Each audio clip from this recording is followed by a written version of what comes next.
Thanks very much. Thank you, Dean Anderson. I also want to thank Brian and Ian and everybody, really, the Institute for Digital Research and the Humanities, and everybody who supported this event for inviting me today, and I'm really excited to be here. I'm going to be talking for maybe 45 minutes, with plenty of time for discussion afterwards. The talk's in about 6 sections, but some of them are really short and brief, so some of them are only a few remarks long. First, a little historical background on humanities computing and digital humanities in relation to shifting models of the network. And then within that historical context, the notion that cyberspace has everted. More about that in a minute. Followed by some signs of that eversion in art, on the web, in video games in particular, and in recent books. And then a little bit about the rise of the new DH about a decade ago in response, I think, to those changed conditions, to the eversion. And I'll briefly mention some dangers surrounding this rise and DH's involvement in it, but conclude with a kind of exhortation for the digital humanities, so for you. So to begin, you may recognize this as a partial map of the internet based on data from about 2005. Just one partial way to visualize and to imagine what we think of in metaphorical and experiential terms as the digital network. I mean, in some ways, there's really no such thing. So this is a kind of a collective imagination. Around that same historical moment, around 2005 or so, I think, there was a general shift in the collective imagination of the network. What I call in this recent book the eversion of cyberspace. It's a term I take from author William Gibson. This eversion of the network, I argue, was a precondition and a spur for the emergence of the new digital humanities between about 2004 and 2008. Of course, using computers in humanities research goes back much further than that, at least this far, to the era of data processing machines, tabulators and calculators, just before the earliest stored program computers became available. 1949 was when the Italian Jesuit linguist, Father Roberto Busa, began collaborating with IBM, using punch card machines at first to create a massive, lemmatized concordance to the works of St. Thomas Aquinas. That project reached from Milan to New York and eventually produced 56 print volumes, as well as electronic texts in multiple formats. It required a complicated collaboration between academic and corporate cultures, mediated by technical specialists, many of whom were women at the time, as Melissa Terrace and Julian Nyan especially have recently reminded us by producing materials like this from the Busa archive. The project spanned multiple decades and changing platforms, from those tabulation machines to early computers, to mainframe systems, to the internet and the World Wide Web, using various media for processing and storage, from cards to tape, to disk, to CD-ROM, to the cloud. I'm very interested in how the technologies available to Father Busa and their cultural representations, how these afforded and constrained his research agenda, how that shifted when computers began to be connected together and networked, for example, which started happening, as you know, in earnest by the 1960s, thanks to the Defense Department and its ties to the university research, with results from packet switching, TCP/IP, ARPANET, to the internet in its late 20th century form, a kind of sum total of all of those protocols and technologies. As George Dyson puts it, networks developed for communication between people were adapted to communication between machines. Billions of dollars were sunk into cables spanning 6 continents and 3 oceans, and a web of optical fiber engulfed the world, a process that peaked, Dyson says, in 1991. At around that same moment, this became the standard popular term for the network, at least as it was imagined and experienced. Novelist William Gibson coined this term for a 1982 short story set in the 2030s, where, interestingly enough, it's an imaginary brand name. But cyberspace became famous in his 1984 novel, Neuromancer, an immaterial, disembodied virtual reality, a consensual hallucination, a transcendent world made up of clusters and constellations of data like city lights receding. As the book says, cyberspace was another plane, a world apart. Interestingly, to me, Gibson said that cyberspace was inspired by watching arcade video game players, leaning into their machines, bumping the cabinets and hitting the buttons. In the novel, if you've read it, you know, a fictional documentary actually says that the network has its roots in primitive arcade games. Gibson, who was not himself a gamer, as he has said, imagined that those obviously engaged gamers must have been longing to be immersed in the virtual world on the other side of the screen. That they must have been trying to transcend the limitations of their bodies and be uploaded as pure consciousness into the digital non-space of cyberspace, which, as Gibson depicted it, looked like a glowing abstract grid. The contingencies of material reality burned away, sublimated in green and amber phosphine. For almost 2 decades thereafter, the prefix cyber was everywhere, and its ideology. Nowadays, only the police and the military, and some journalists following them, still use the term unironically or unembarrassedly. You may notice. We can talk about why maybe during Q&A later. I think it's actually really interesting.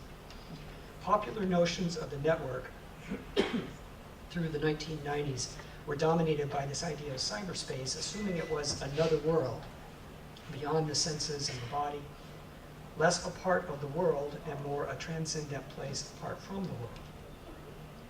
But 25 years after he invented cyberspace, Gibson overwrote his own earlier metaphor, as it were.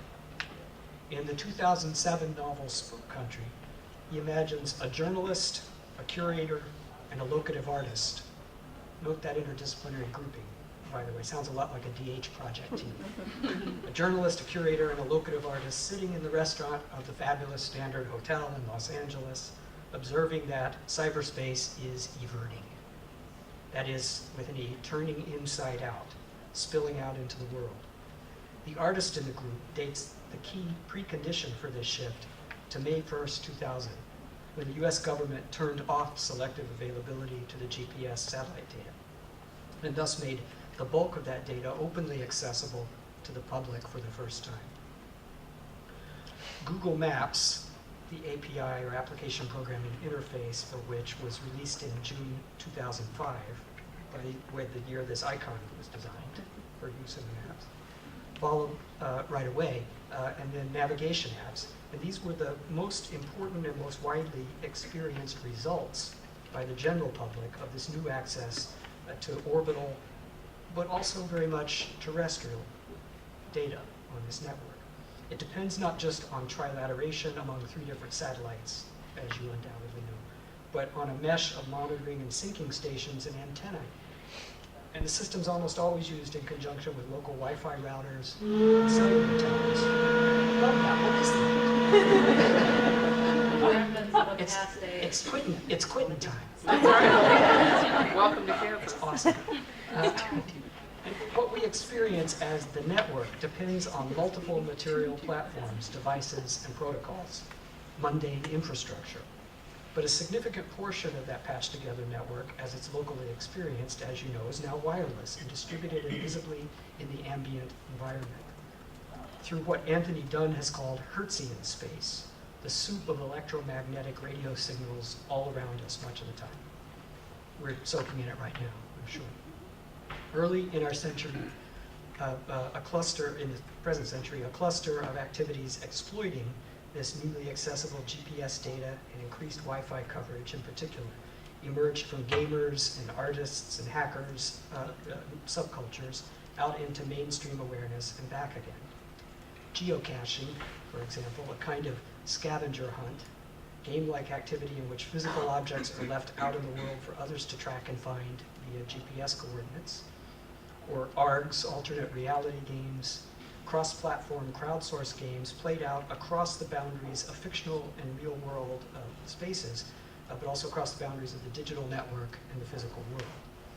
Or augmented reality-based locative art, which starts with physical spaces and layers them with digital images, text, or video. In this case, adding an animated layer to what was an earlier painted layer in a prominent mural. In other cases, performing a kind of virtual restoration, in effect revealing historically obscured layers. Or in still other cases, adding digital animated graffiti. All of these layered and located experiences are based on the increased use of mobile devices, first, of pervasive processors, sensors, and tags out in the environment, and on seemingly ubiquitous data, drawing on designs for the so-called Internet of Things. And of course, they're accompanied by the serious concerns about security and privacy that are raised when all this data can be exploited by everyone from Facebook to the NSA to Anonymous. A social network is not always or only a voluntary community. Publicity surrounding Google Glass has just called popular attention to this bringing together of data and the experience of the physical and social world, and to the issues it raises. This is Google founder Sergey wearing his Google Glass on the New York subway and looking really creepy. If I saw that guy across from me, get off of the Mobility has been key to this experience since the first years of the eversion, which is the era from which this delightful flip phone dates, affording a dynamic experience, partly because of the serial handoff nature of cellular communication architecture. Think of the now familiar tiling of the Slippy Map interface that we all know, putting us at the moving border where digital data continually meet physical reality. Procedurally generating and co-constructing the phenomenal world as you move through it. Or just think of Minecraft as a model for that kind of experience. This is what the eversion feels like. Our understanding of digital technology shifted historically from clearly delimited machines that were themselves systems of components to an increasingly meshed network of machines, which then metastasized and was mystified as cyberspace. To the eversion of that cyberspace, as metaphor and ideology, it's turning inside out to re-expose its historically social, locative, and embodied and object-oriented nature of our experience of this networked world, the network in the world. Now, Gibson's notion of the eversion just names a shift noted by a number of media studies specialists in recent years. What Catherine Hales, for example, has identified as a fourth phase in the history of cybernetics, a shift from virtual reality to mixed reality, or environments in which physical and virtual realms merge in fluid and seamless ways. In 2006, Adam Greenfield used terms very much like Gibson's to describe what he called everywhere. Rather than immersing a user in an information space that never was, Greenfield says, everywhere is akin to virtual reality turned inside out. Similarly, Beth Coleman has coined the term X-reality or cross-reality, which she says traverses the virtual and real. Finally, sociologist Nathan Jurgensen has been arguing out in public for several years now, and was still doing it on Twitter the last time I checked, against what he calls digital dualism, the fallacy that the digital and the physical are separate, insisting instead that the digital and physical are increasingly meshed. Now, I think all of these authors writing from different perspectives are responding to the same general cultural shift. There was no sudden death of cyberspace event, of course. But something significant happened between about 2004 and about 2008, a series of cumulative changes in technology and culture that added up to a new collective imagination of the network's relation to the physical and social world. The network was everting. The signs and portents, or metaphors and symptoms, were, still are, everywhere. These are pixel art graffiti you may recognize. I spotted these and photographed them in Paris and Rome. They're by the street artist who calls himself Invader. The tension between mosaic tiles and digital pixel is part of the point, and it's played out on another level as 8-bit or 16-bit video game aliens appear to leak out into the stone and masonry of the everyday physical world, invading the literal public square. But consider a much more common example. oddly visually similar, QR codes. So banal, so often mocked, and yet so ubiquitous. These are, I think, signs of the aversion hidden in plain sight. As I read them, they represent the desire for a kind of transduction between data and things, digital and physical. Not material and immaterial, mind you, but different materialities at different scales across different dimensions of perception and experience. Their XY matrix encoding literally adds one other dimension to one-dimensional linear UPC barcodes. In cultural context, QR codes signify a half-conscious recognition of the presence of encoded data in the physical world, the co-presence of the digital dimension, along with the need to deal with the possibility of easy transit between physical and digital dimensions. The eversion is precisely about that situation. It's often figured as the digital spilling out into the physical world. More street art. This is Pixel Pour, created by Kelly Goller in New York in 2008. You'll notice all the dates hover around that cluster significant. This makes me sound like a conspiracy theorist. Could be. This is on the cover of my book, if you remember. The digital-looking water was deliberately constructed from basic materials: particle board, wood glue, acrylic paint. The landlord removed it within days, of course. This is in New York. This is a picture from a week ago. This is, this happens.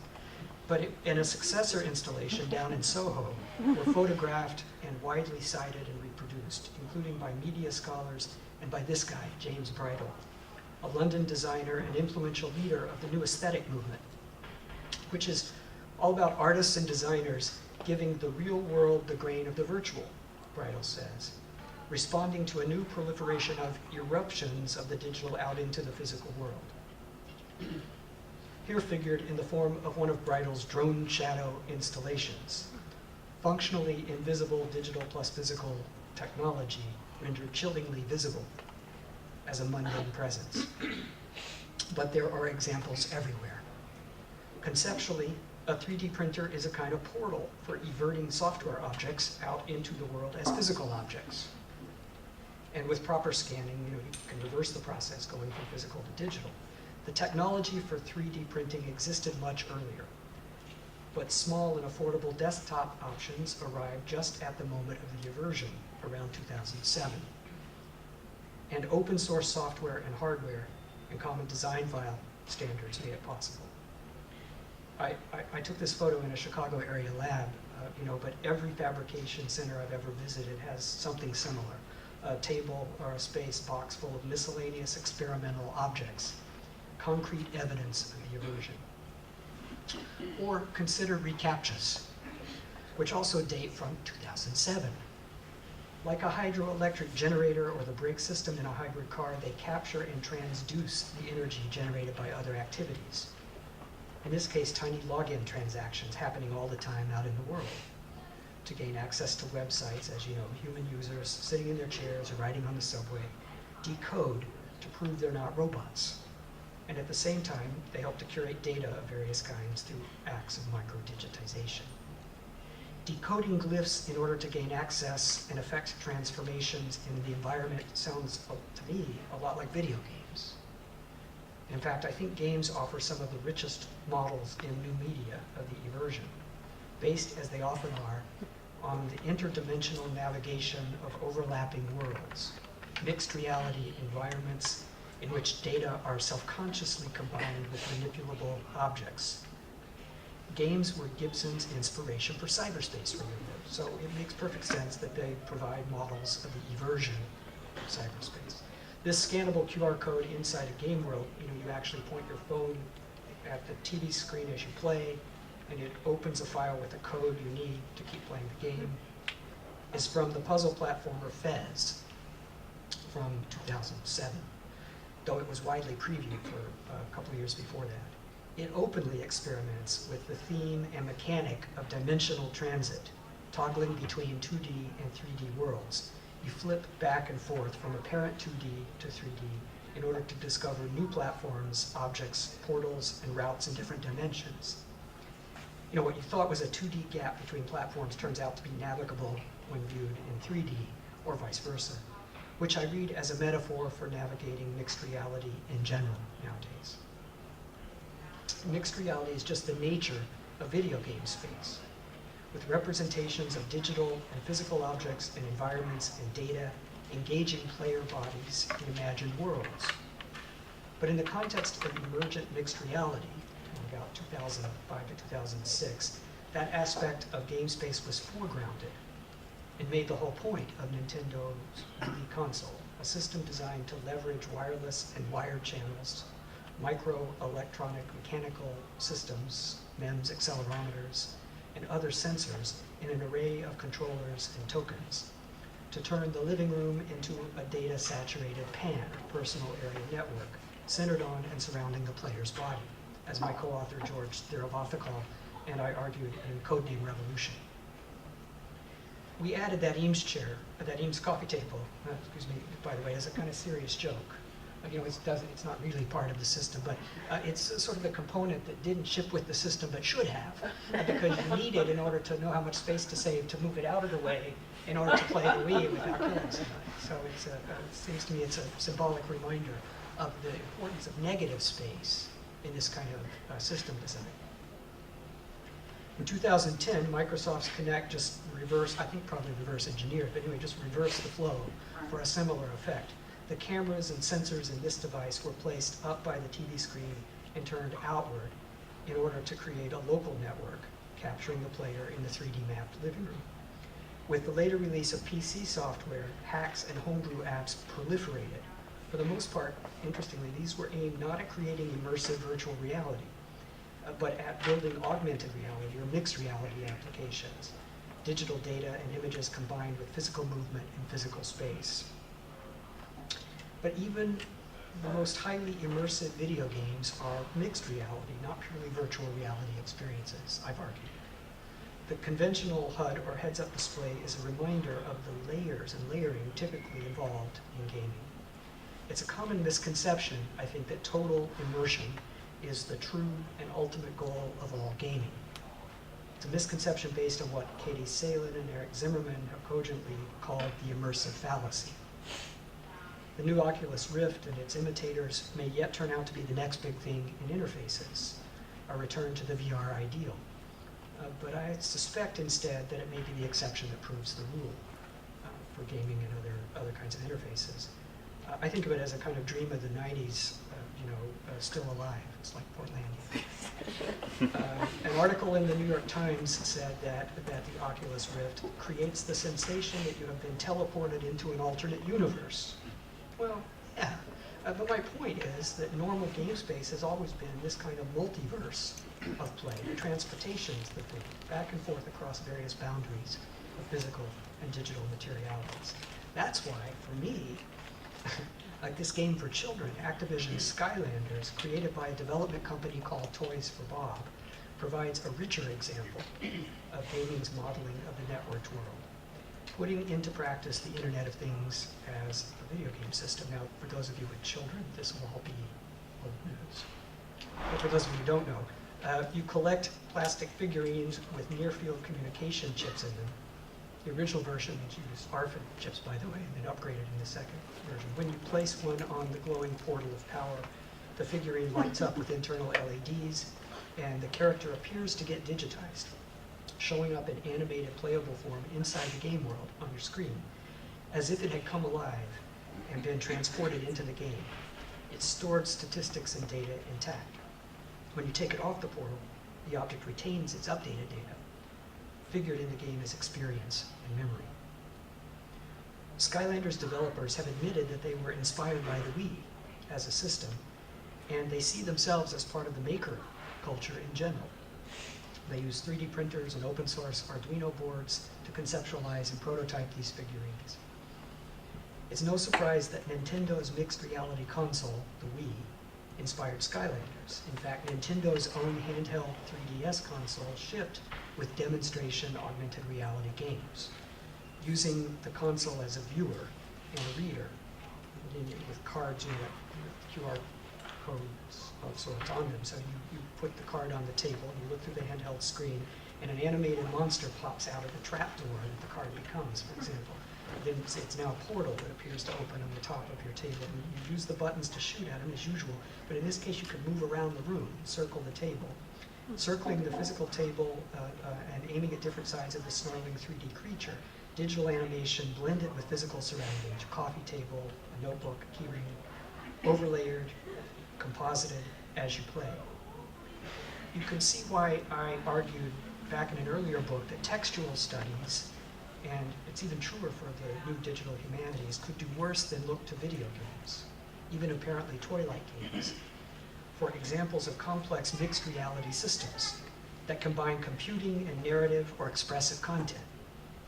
Digital data, physical objects, they're a form of new media already designed in response to the emergent contingencies of the network and popular conceptions of it. Over 50 years ago, Roland Barthes said that toys always mean something, and this something is always entirely socialized, constituted by the myths and techniques of modern adult life. If, as he argued, toys prefigure the world of adult functions, then the semiotics of the Wii and Kinect, Skylanders, suggest a construction of the world, and this is a source of both desire and anxiety, construction of the world in which people's experience of the network takes the form of transit back and forth across a fluid boundary between what they imagine as the physical and the digital realms in mixed reality space. A number of recent works of imaginative fiction have dealt with the eversion's mixed reality, when you look at it that way, including, for example, Neil Stephenson's novel of a massively multiplayer online role-playing game overlaid on the geography of the physical world, Rindy, and Thomas Pynchon's weird crime story, taking place where parallel digital and physical worlds overlap in New York around 9/11, Bleeding Edge. In fact, that book, by the master of paranoia about overlapping parallel universes, seems to address Gibson's eversion directly. As the real-world action in New York gets entangled with another MMO, this one called Departure, spelled punningly, the protagonist notes at one point that increasingly she's finding it harder and harder to tell real New York City from digital translations of it. As she puts it, there arises the possibility that departure is about to overflow out into the perilous gulf between screen and face. In other words, the online game world is about to evert. Mixed reality is also the central theme of Robin Sloan's 2012 novel, Mr. Penumbra's 24-Hour Bookstore. And yes, it's about books, but it's also about game-based 3D modeling, mass digitization, GPS, Google's hubris, social networks, and the history of printing and humanism in the West. I agree with Matt Kirschenbaum, and the author Sloan himself basically concurred on Twitter, that this is perhaps the first novel of the new DH. In it, Sloan argues for the importance of a mixed physical and digital culture. And interestingly, he's an associate of the journalist Tim Carmody, whose book Futurist Manifesto, published in 2010, called for combining what he called the technological sophistication of traditional humanism and the humanist possibilities of new tech. A chiasmus which also accurately describes the agenda of academic DH in the past decade. So, at the moment of the inversion, between about 2004 and 2008, a new model digital humanity simultaneously emerged, was reported on by the press, and produced a number of grants, centers, programs, and events, including this one. Key landmarks include the publication of the Blackwell Companion to Digital Humanities, the establishment of the NEH Office of Digital Humanities, the creation of professional organizations and dedicated journals in the field, and the publication of influential scholarly monographs anchoring the literature of DH, all of which was reported on in the Chronicle of Higher Education and the New York Times. Taken together, it's a remarkable cluster of institutional, intellectual, and social events, coinciding with an equally remarkable cluster of technological, which is to say also economic and social events. That's not just a coincidence. It's also not a matter of technological determinism. It's a complicated series of interrelated occasions affordances, and constraints in multiple cultural arenas. In this context, it's important to remember, as Lisa Gittleman argues, that media, including digital media, are, as she says, socially realized structures of communication, where structures include both technological forms and their associated protocols, and where communication is a cultural practice. I like that imbricated formulation. It's in these overlayered terms that I understand the new digital humanities. My point is simply that DH didn't emerge in a vacuum. It isn't an isolated academic phenomenon.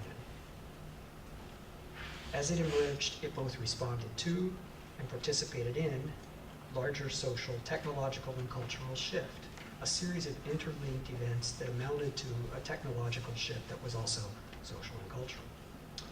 Consider as an illustration of this shift, if you will, two literary and historical projects about Harlem. The Virtual Harlem Project was built in 1997 to 98 as an immersive 3D model of the neighborhood during the Harlem Renaissance. It was ported in 1999 to 2001 with the help of my namesake, the other Steve Jones, in Chicago, to the immersive cave environment at the University of Illinois, Chicago, and then eventually into the massively multi-user virtual world Second Life, where it became another thing entirely. This is my avatar visiting last spring when I found most of it deserted in the typical Second Life way. Also, it was reconceived, to fit into the conventions of Second Life. It's artificial island topography and other things you'd be familiar with if you visited Second Life. Even the entrepreneurial bias built into the world at present, sometimes in detrimental ways to the project. Compare that to a very different kind of project, one called Digital Harlem, as opposed to Virtual Harlem. This one makes no attempt at realistic mimetic representation of the historical neighborhood. It's not a demonstration of virtuality per se. Its relatively mundane interface is a series of maps, data overlays, and a digital archive of documents of different kinds. By 2006, this project, which was begun earlier, was able to turn to Google Maps, remember that API had just been released, as a simplified web-based form of GIS. And it became one of the first scholarly sites to employ what has become known as the geospatial web. My comparison isn't meant to be invidious. I respect both projects for what they did in different contexts with different goals and different eras, but the two do usefully represent, on the one hand, an earlier kind of work in the era of cyberspace, and on the other hand, a new kind of DH project in the era of the eversion. The key difference is accessible data maps and all that lies behind them. The so-called geospatial turn isn't just about place, it's about this kind of reconfiguration of the forms of scholarship, about acknowledging mixed reality as the medium and object of attention for humanities research. Neatline's a good example of a nimble DH project that makes use of off-the-shelf existing APIs and platforms so that students and scholars can then go on to build geotemporal exhibits for the web based on tiled and dynamic slipping maps. Such maps are digitized, sure, but not in the sense that they're captured as digital images. In the sense that they're data enriched, are themselves treated as networked data objects made interoperable with other data objects.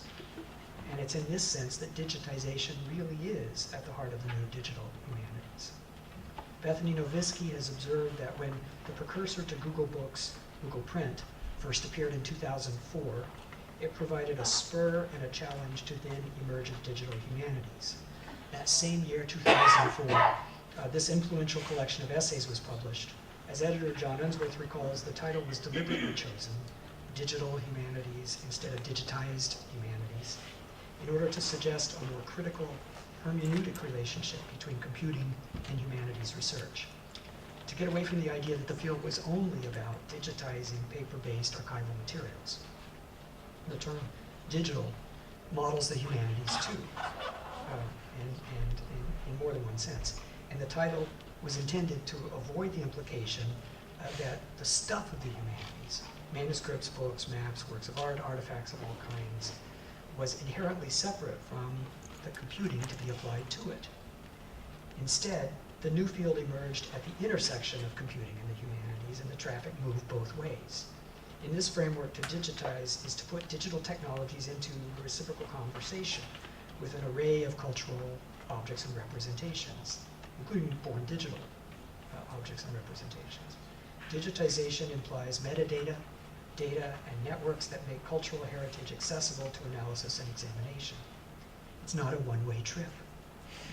It's not a process of simply converting and uploading old materials to new formats. You don't beam up the books into cyberspace, by dematerializing.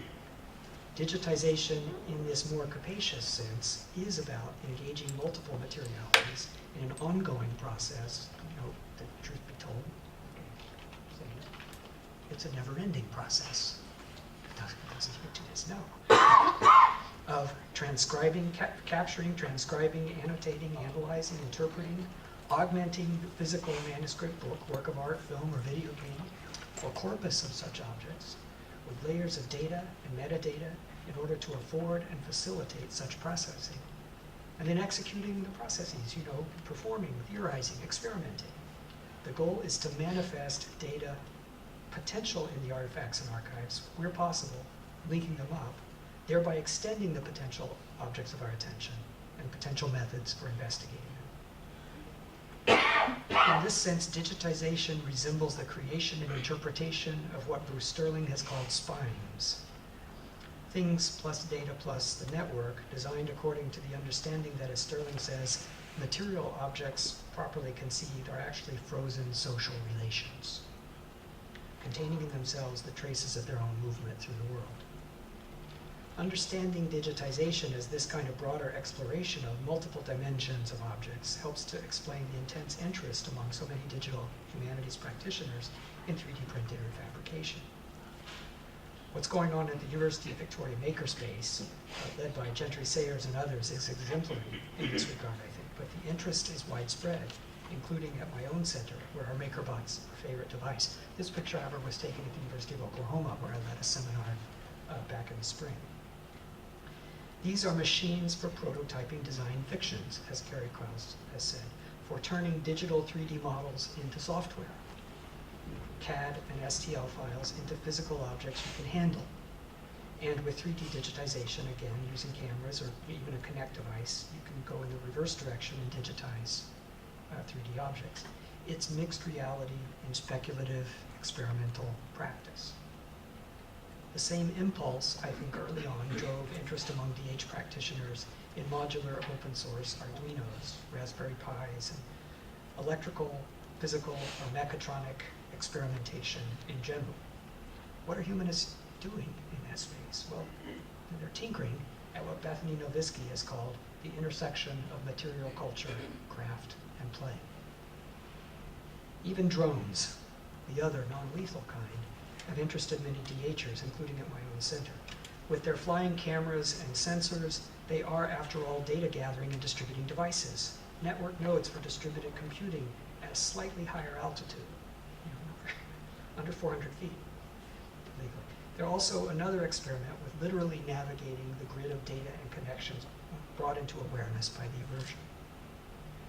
For the most part, I'd argue this kind of hands-on work and play is not a retreat from theory. See Ramsey and Rockwell, Tara McPherson, and William Turkle on making as thinking, making things as theorizing, as a form of what Ian Bogost has called carpentry.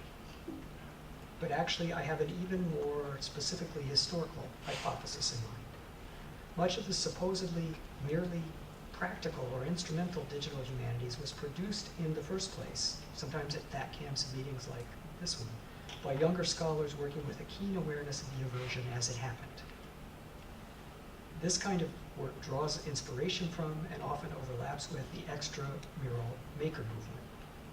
But again, the coding and building and designing and tinkering is typically undertaken not in avoidance of theory, as it's sometimes said, but against disembodiment, as a rhetorical act exposing the immaterialist ideology of cyberspace. Not just fabrication, but much new DH work can, I think, be understood in this way. From digital forensics to platform studies and some game studies, and including data mining, visualization, and analysis, which after all are ways of revealing and representing otherwise often hidden dimensions in collective, usually archival materials, such as large corpora of text, dimensions of meaning already potential in these materials, but which may only appear when constructed at an algorithmic distance on a different scale.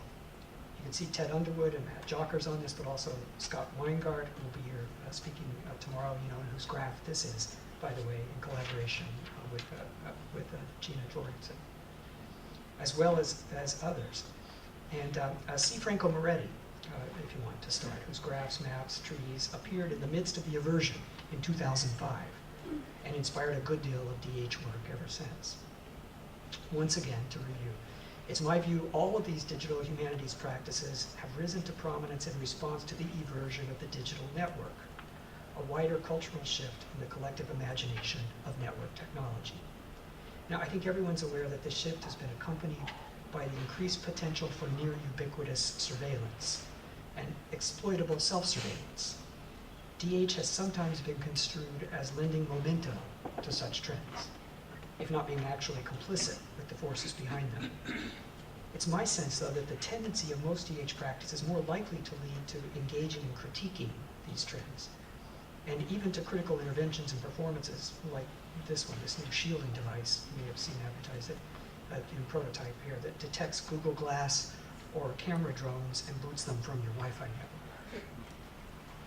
Still more generally, DH participation in the technologies of the eversion might seem inadvertently to support what Eugenie Morozov has called solutionism, the belief that technology can solve what are constructed as social problems, a form of programmatic technological determinism.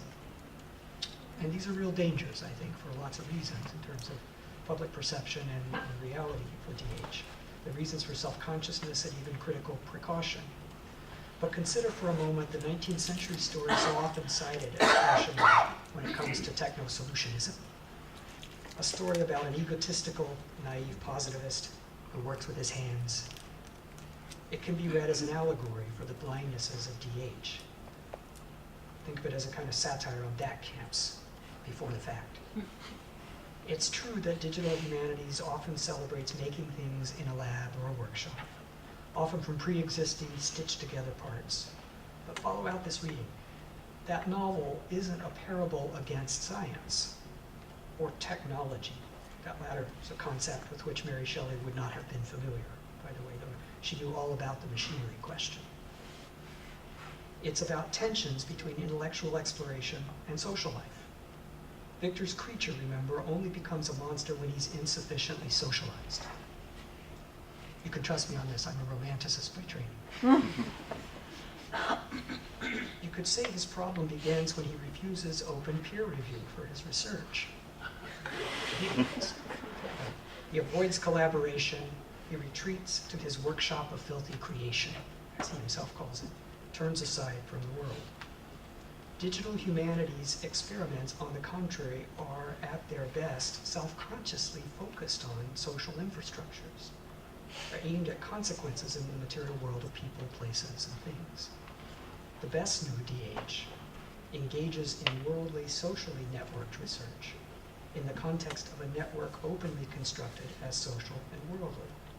Another little monster, you may be familiar with. Why are DHers so fond of this platform at the moment?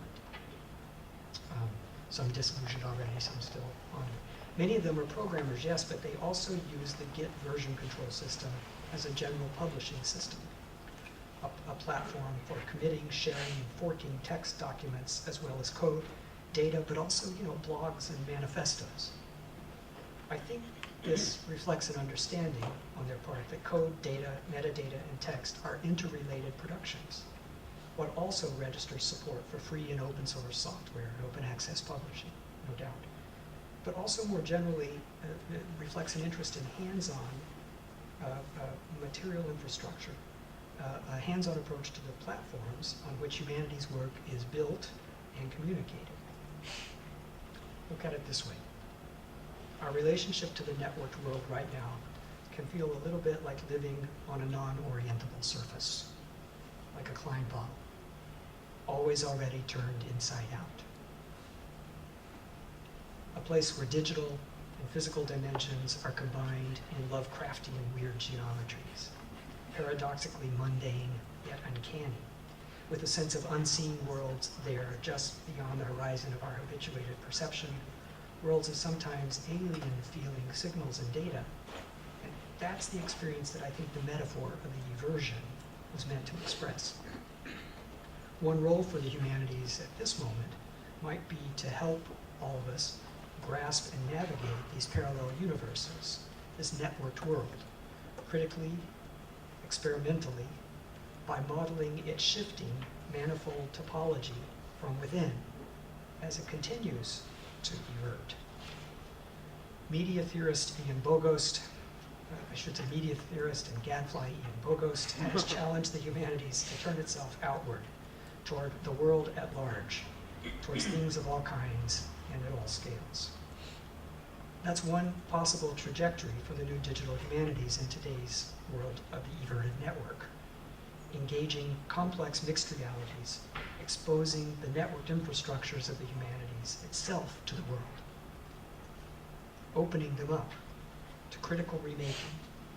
In that sense, the new digital humanities are, or can be, the humanities everted. Thank you very much.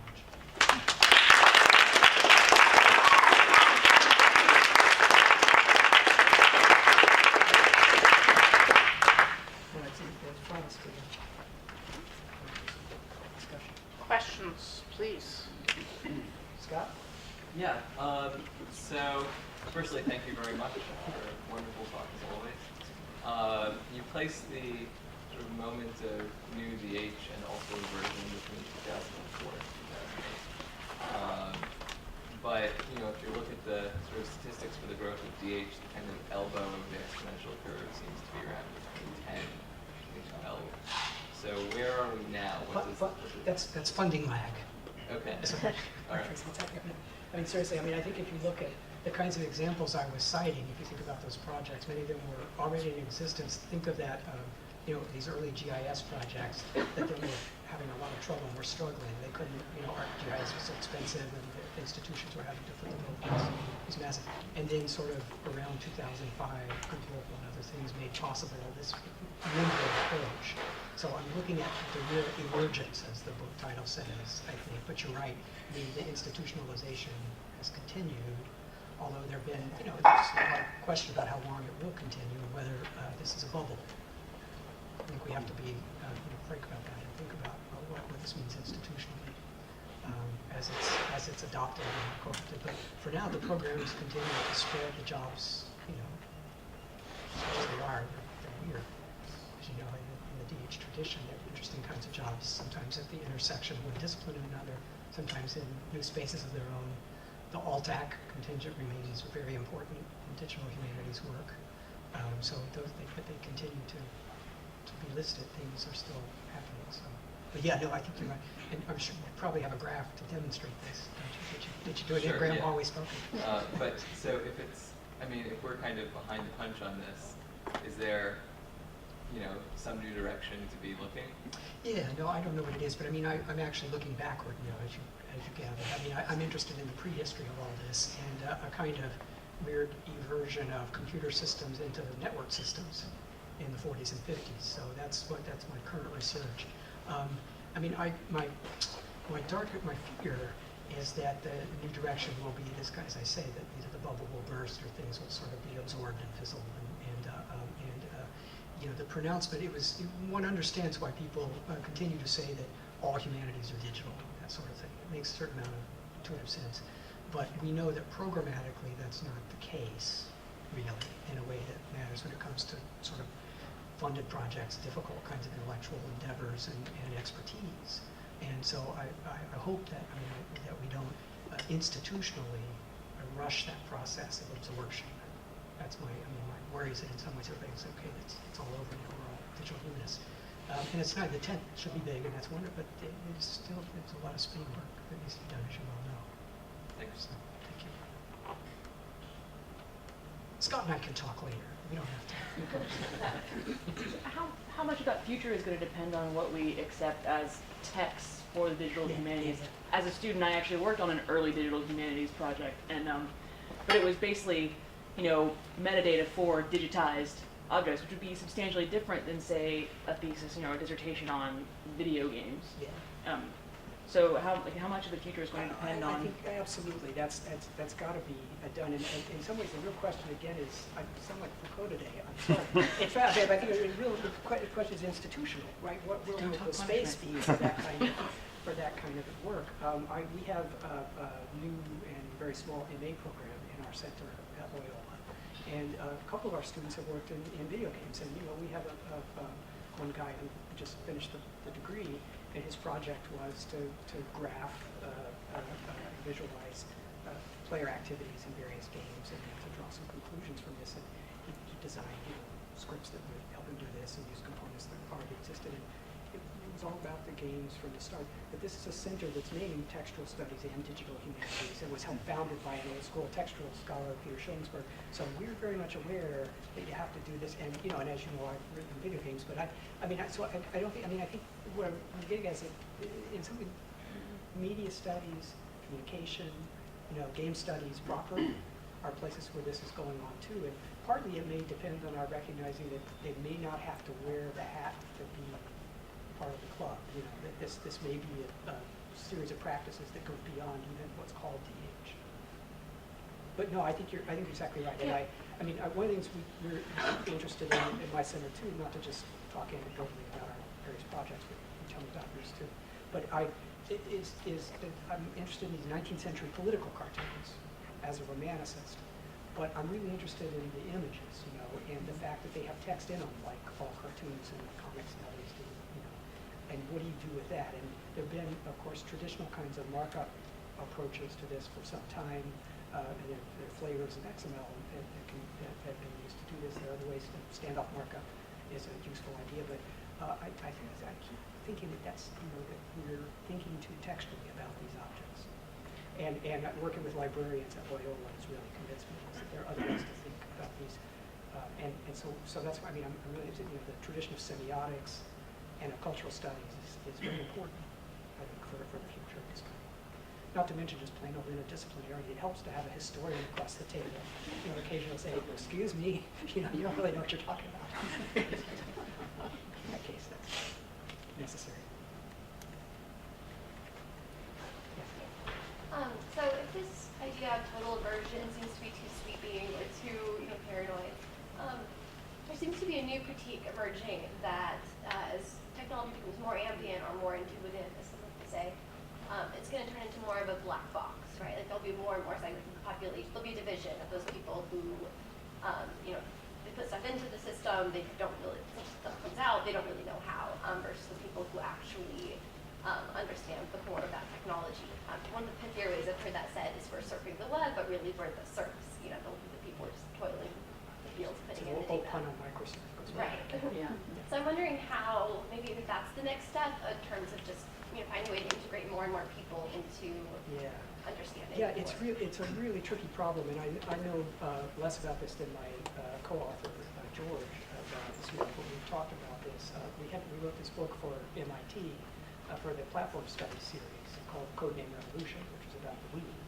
But it was taken as a case study of this interdisciplinary approach to a technology platform from both cultural and computer science perspectives. And of course, the Wii is a really good example. It was, only Apple is a better example of a close corporation than Nintendo. Because the point was, what's open and what's closed when it comes to these things. And I don't want to, I don't mean to. I sound, apologies to my home institution. I don't want to be judgmental about this. We all know partly what we mean by this, and it's absolutely true. But George convinced me. Look, it's always been the case that sometimes it's a matter of making components accessible for reconfiguration. So, not to put too optimistic a spin on these things. I think there's some really dark possibilities here for these closed systems. Apps just about the products, but don't get me started. But it's always been this way. It's getting worse. Did you see that? I quit wearing a watch in the 80s, and I'm not going back. I don't care what they say. So that, it does seem to me that you want to think about, that's what this distributed, you want to be specific, in other words. So we move from big concepts like immersion and to sort of the more specific things about open and closed systems, and you're rightly interested in people's participation, but maybe the idea is to encourage participation when it comes to configuring the systems themselves, or even to, resisting like those devices that are blockers. Right now it's a kind of symbolic gesture, but there are ways in which actual sort of, privacy can be protected in lots of ways, and even just a kind of sense of autonomy can be protected in lots of ways that we haven't really spent much time thinking about, because we assume a kind of inevitability, a kind of determinism to these technologies, and partly because these corporations, we have moved into an era where it's now being run by these giant companies again, despite all that talk of startups back in the day. They talk this way, we accept it. So, Facebook and so on, these are really problematic kind of structures to deal with, but I think that the way you deal with them is not necessarily to think that everybody needs to code. That mantra, that maybe, that's good, that's a kind of utopian ideal, but maybe that everybody needs to configure. People need to be taught to think about where the nodes and sensors and things are placed and how to place them themselves. And when you can buy a cheap processor that's the size of your phone charger and plug in networks around the buildings and so on, then maybe we ought to be thinking one level up on the platform. Coding is good, but it's important to think about what you do with these hardware components too. So that's just a practical response to that question. Could I encourage you to use some technology called the microphone? I'm so sorry. I really haven't. Yeah, I walked away from it. They tried to put a lavalier on me, and it made too much rustling noise. My apologies. So you want me to repeat everything we've just said? Yeah, please. I do think, just to summarize this, because it's a really important point. And she's right that, this problem with closed systems and people, this goes back to this myth of the digital native, the fact is that most of these kids don't know what it is they're working on when they do it. The black box really has become sort of the dominant paradigm for people, for consumer technologies. So one of the things DH can do is work against that, in part by teaching people to code, of course, or teaching people there is code even as a starting place, right? And by revealing the TEI on the pages that they think they've seen the surface and that kind of thing. But I think even more significantly, as I was saying, to begin to think about the ambient effects of the environment, the distribution of components in the environment. So it's taking the platform up a level of abstraction, maybe from the code to these hardware components, I think is an important thing we can do rhetorically. First, to acknowledge that that's where the action is in a lot of ways right now. It's not on the network is on us. As a real best future proposition.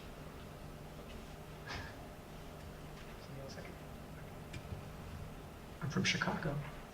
We could do the Oprah thing. I could hand you why didn't do this before. It's hilarious. Any other comments? I know the bar's been open already. Yeah. So I've been trying to formulate a really brilliant, searching, thorough, nuanced question. That's not a very promising start. It's not, because I'm about to disappoint you. So instead I want to ask a very simple question, which I hope implies great nuance. You mentioned QR codes, Yeah. which as a kind of, I think you used it as an example of the sort of mixed, was it the mixed? Yeah. No, here's what I said. I think QR codes I read them symptomatically. Okay. So, it's not that I think they're that practical a technology, but I do think they represent, like symptoms usually do, a kind of desire, and maybe Okay. repressed desire, for the kind of, for dealing with this problem, for transducing one form of energy to another, from moving from digital to physical. That's perfect. So my question is, why are QR codes completely passé at this point? In other words, what do you do when the emergence slows, or even reverses? Yeah, it's a good question. It's as brilliant as you hoped. It seems to me that there are a couple things involved. One was you don't want to confuse significance with fashion, and especially among geeks, because if it was popular, if it was hot yesterday, it can't be next week, and so on. Things move very fast in technology. And so I'm not defending QR codes per se, but in some ways their triumph may be their banality. The fact that they're everywhere, sometimes, they mostly, you don't need them, but they're everywhere, in part because they sort of succeeded at what they tried to do, I think. Not consciously, actually. I think that's why there's this attempt to sort of build faster bridges, so you move the digital here and you move there to the digital instead of going off and visiting cyberspace. I think they represent that kind of moment really effectively still. And the more, I have a collection of images of these things, they're everywhere, and and I don't know if you scanned the ones that were on, you don't bother anymore, do you? Nobody has the software. But they go to interesting things. Some of them are graffiti commentary, and one of them was one of my books. Those are Easter eggs. So I think they're really, so they can remain significant. Historians know this, and literary historians know this. The novels that are that are passé are often the ones that have sort of moved into the collective unconscious in significant ways. The Gothic became significant for literary study long after its peak in popularity as a form of reading. So, I don't want to, I don't mean to compare it. It's different. But, QR codes are like Gothic. QR codes are nothing else. But, they are kind of, the fact is that they're this sort of, they receive some of the same kind of criticism, when you think about it. This is starting to get interesting. We should talk more later. I do think, it's not that they're that big a deal. They're one instance of lots of these kinds of things that began showing up in those years. And so, maybe by now, that was a long time ago. That was a decade ago that these things, that this eversion, I think, started happening.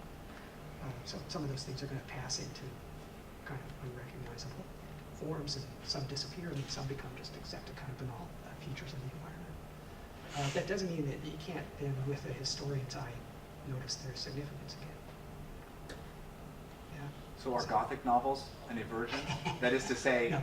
is evergence historically unprecedented? No, of course not. Stuff's emerging and emerging all the time. William Gibson's an artist, and he just came up with a metaphor, to try to get at. And actually, as I said, I don't know if you caught it, but I think he was overriding his own metaphor. He was trying to correct himself in a way and sort of say, that was then, this is now, this is what I said. Now we're going to take it back and say this, things have changed. As he said in many public talks, he's just sort of tracking the zeitgeist in his way as an artist. And I think we can learn a lot from that as scholars. I think artists often do have a kind of sense of these cultural changes in ways that we treat as merely performative or glib or something that are really often, sensitive and profound. So he just came up with this metaphor, turning inside out. And it does have these kinds of science fictional, kind of associations. But DH is another thing. Remember, it's a near pun, but it's not. It's eversion and emergence.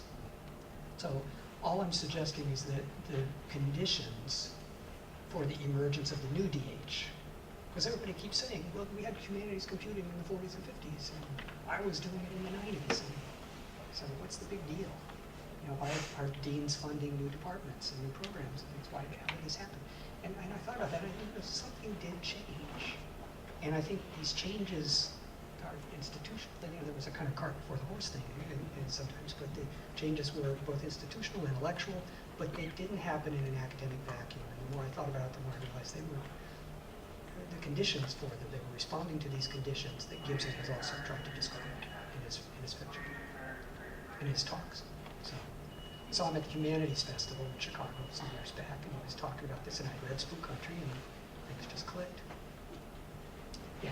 Yeah, so you mentioned a bubble, and your fear of a bubble, and of course this summer there was a lot of discussion about a bubble, and a lot of us who are at DH, I'm a historian, a lot of this is sort of ill-informed, especially because, from my perspective in history, we're just getting to the exciting moment where we're going beyond sort of preserving and curating information, and now we're getting real important new historical interpretations. And in my mind, the potential for those interpretations is going to continue with each new leg in technology. So what sort of bubble fear do you envision? How does that relate to this other perceived bubble?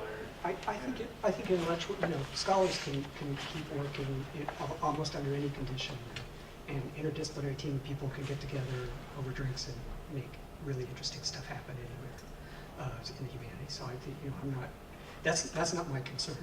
It was structural, institutional, and financial.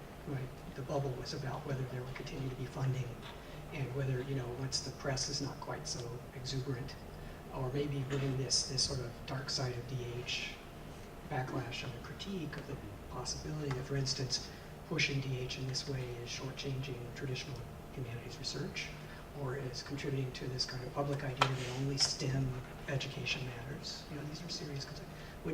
My fear is that that kind of response might affect funding and institutional support for these programs. So that's mostly what I mean. I'm not worried. Just like I don't care if QR codes are cool. I'm not too worried about this work in particular. I'm excited by it too. I see it. I know what you mean. And I think that research. In a way, you're right that there's still a lot of work to be done, even so that more of this kind of actual research can be done with these materials. And the division between tools and research is a dangerous one, and I don't want to go there. But I do think that there has to be some preliminary work. You've got to put data together. You have to do stuff to that data before you can even sort of begin to process it and read it and visualize it and see what happens. Just one example. So there are these stages, and I agree that I don't sense a bubble intellectually. I was talking more in a more superficial way about public relations, funding, and institutional support. So I think we'll wrap it up here, but thank you very much for a very profound